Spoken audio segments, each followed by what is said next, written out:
Praise the Lord, puri ng Panginoon. Pinupuri ko, niluwalhati ang Diyos na nakaupo sa trono sa langit ngayon, sapagkat siya'y dakilang Diyos at Diyos sa lahat ng mga Diyos. At siya ay nagpahayag ng mga bagay na dapat ay pahayag sa mga taong pinili niya. At nagpasalamat din ako sa Kanya sapagkat isa ako sa pinili niya.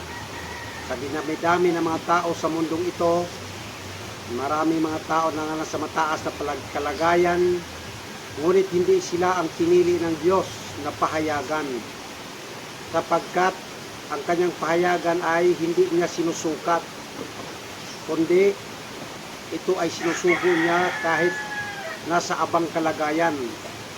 Ako'y nagpasalamat dahil ako ay nakakita ng mga pangitain na hindi basta-bastang pangitain, kundi ito ay pangitain na mula sa Diyos. Nung unang nagbigay siya sa akin ng pangitain, vision, nung 1988, ay pinakita niya sa akin nung ako'y nakatira doon sa pinsan ko kay Robert Canoday sa 6518 Camias Road, Quezon City. Ako po ay natutulog noon at nakita ko na may pumasok na anghel na puti ang kanyang damit hanggang paa at ang kanyang kulay na luminous color. At nakita ko siya na pumasok sa pinto kahit hindi ko binuksan ang pintuan. At kanya akong tinuro yung daliri niya, pinakita sa akin, nagsabi Santiago 4:4. At nakita ko siya, pagkatapos niya magbigay sa akin ng mensahe, dandahan siyang tumalikod at lumabas sa pinto na kahit naka-close at bumaba sa hagdanan.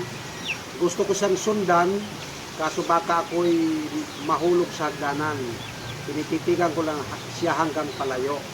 May isa pang pangitain na pinigay ng Diyos sa akin, 1988, nung ako ay nakatira sa 42 Chorulyo Street, Barangka, Marikina. Ipinakita sa akin yung isang pangitain na ako daw ay nakatayo sa isang lugar na napakadilim. At sumisigaw ako, hinahanap ko ang aking mga kapatiran. Sabi ko, nasaan kayo mga kapatid ko? Sapagkat noong panahon yon, marami na akong simbahan na sinisimbahan. Ngunit, nung habang ako nasa dilim, bigla akong nakakita ng liwanag na mula sa langit, na napakaliwanag niya, parang kulay ng kidlat. At nung nakarinig ako ng tinig na nagsasabi sa akin na tumakbo ka, habang ako'y tumatakbo na sinunod ko yung kanyang salita, tumakbo ako, nakita ko yung hagdanan kay taas. Sa tabi ko naman nakita ko yung maraming punong kahoy na tumatagos yung liwanag. At tumakbo ako pataas dahil napakataas ng hagdanan. Sa taas mayroong napakalaking gusali. At nung tumakbo ako, ito na, napagod ako. At ako'y sumigaw, nagsasabi, di ko na kaya. Sakit na ang mga binti ko. Tapos mayroong sumagot sa likod ko, nagsasabi, narito ako sa likod mo, inalalayan kita pataas. Di, tuloy-tuloy akong tinulak niya pa itaas, doon sa isang napakalaking gusali. Nung nakarating ako doon sa taas, dahan-dahan akong pumasok. Nakita ko yung mga tao na mga nilalang, hindi ko alam kung aanghel yun o tao yun, na mga nakaputi ang damit, na mga nakaupo, na mga nagpupuri, nagluwalhati sa Diyos. At nakapagtataka pagdating ko doon, mayroong isang upuan na nakahanda para sa akin. At doon ako umupo. At nung nangyari pagkatapos ng makaupo na ako, doon pinupuri ko na at nagluwalhati ang Diyos. Kasama na ako sa lahat ng mga nagpupuri at nagluwalhati sa makapangyarihang Diyos sa langit. Kaya nagising ako sa pangitain ko, nagulat ako, sabi ko, ano kaya ang ibig sabihin ng pinakita sa akin ng iyon ng Diyos? Kaya nung mga sunod na mga taon, nakita ko tuloy-tuloy yung kanyang ipinahayag sa akin. At sa sunod na pangitain na binigay ng Diyos sa akin ay yung kami ng asawa ko na nakatira sa Marikina, sa may parang sa 155 sa may parang Marikina, Daang Bakal. At doon ako nakakita ng isang pangitain sa gabi nung ako'y natutulog. At nakita ko ang hagdanan sa langit na nakaharap sa sikatan ng araw. At nakita ko ang napakaraming anghel na akyat baba. At nakarinig ako ng sigaw, ng malakas na sigaw mula sa langit na nagsasabi, halika, umakyat ka rito. Gagawin ka naming punong bantay sa pinto ng langit. Nung tinitigan ko yung hagdanan, hindi ko kaya dahil napakahaba ang mga baitang nito. At ito ay, kung titingnan ko mga bawat baitang, mahigit ata 100 meters ang agwat. At nakita ko bumaba yung dalawang anghel na hinawakan ako sa harap sa aking kamay. May nakahawak sa aking kanan at kaliwa. At ako'y dinala hanggang doon sa mataas, hanggang doon sa may pinto ng langit. At pagdating ko sa may pinto ng langit, kumagilid ako, hindi ko hinirangan yung pintuan at doon ako sa may gilid ng pinto at binantayan ko yung pinto ng langit. Kaya nakapagtaka naman sa sunod-sunod na pangitain na pinakita ng Diyos sa akin. Ito namang doon kami nakatira ng misis ko at mga anak ko doon sa Palanas Estate, Quezon City, sa may likod ng Campanopio, Quezon City. Doon naman ipinakita sa akin ng Diyos ang isang pangitain ng gabi, February 22, 2006. At nung ako'y natutulog, bigla na lang akong nagising dahil ako'y nakarinig ng tawa na mula sa langit.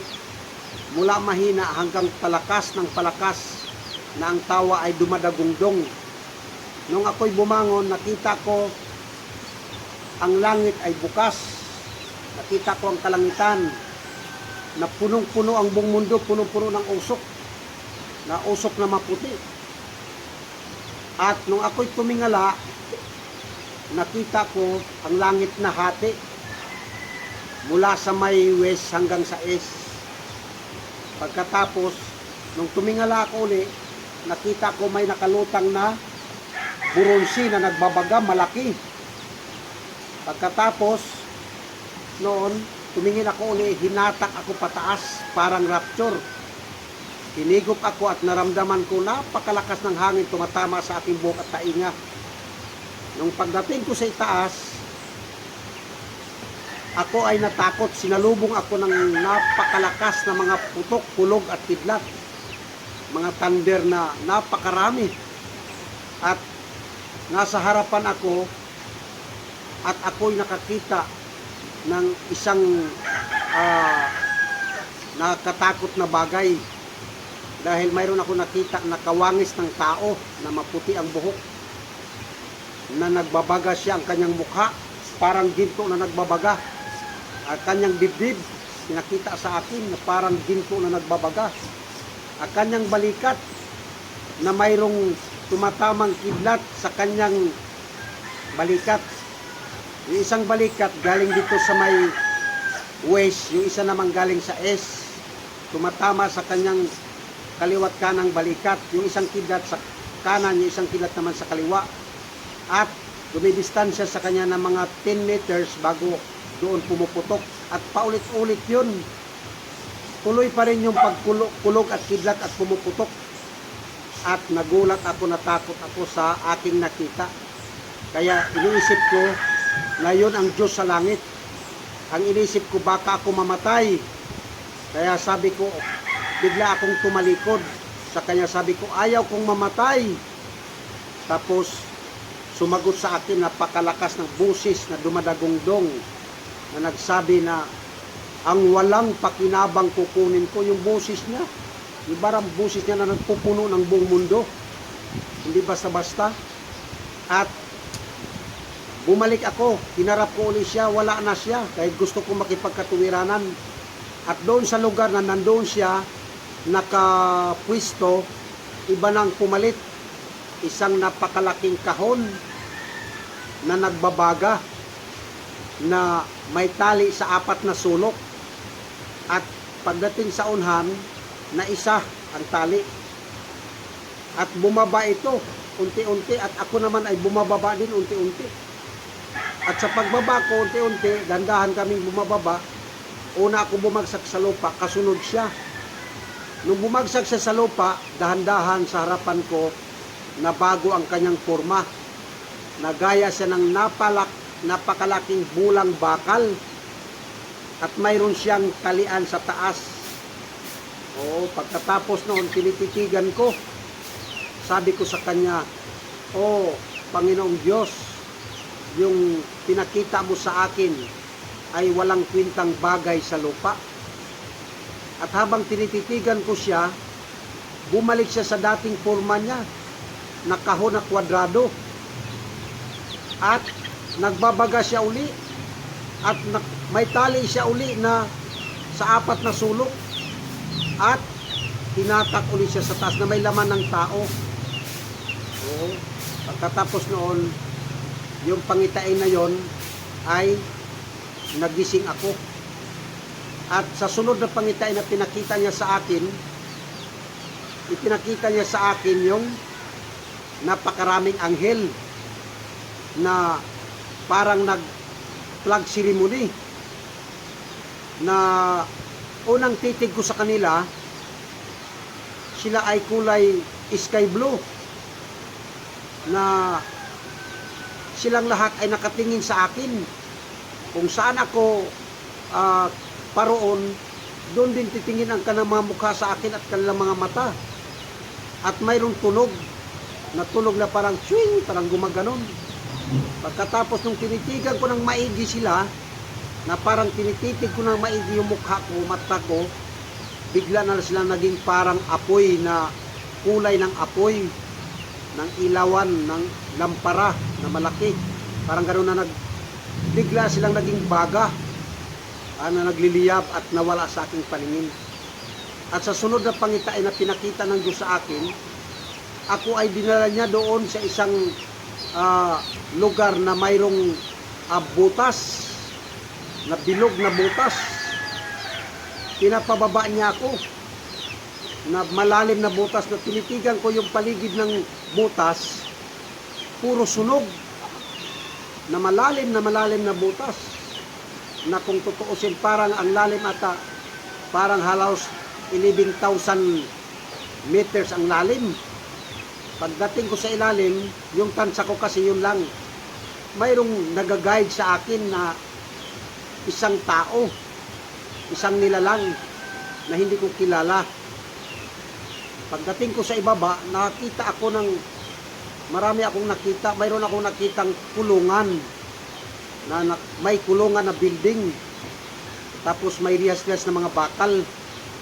Tapos sabi ko sa kanya, "Ano yan? Yung yan dyan? At sino-sino yung mga yan?" Sumagot siya sa akin na nagsasabi, "Yan, yung mga yan, mga Italianong pare yan." Tapos yon, bigla na lang akong nabising sa aking pangitain.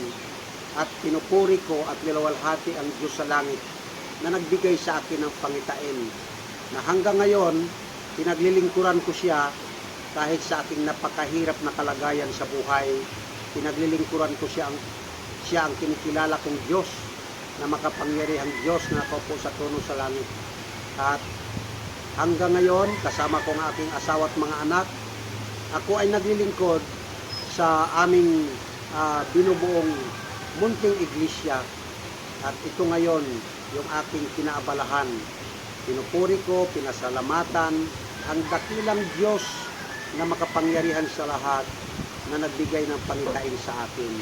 God bless, at nawa sa lahat na makapakinig at makapanood sa aking testimony ito, at makita nawa nila, sapagkat ito ay konkretong ebidensya ng isang tao na tunay na tinawag ng Diyos.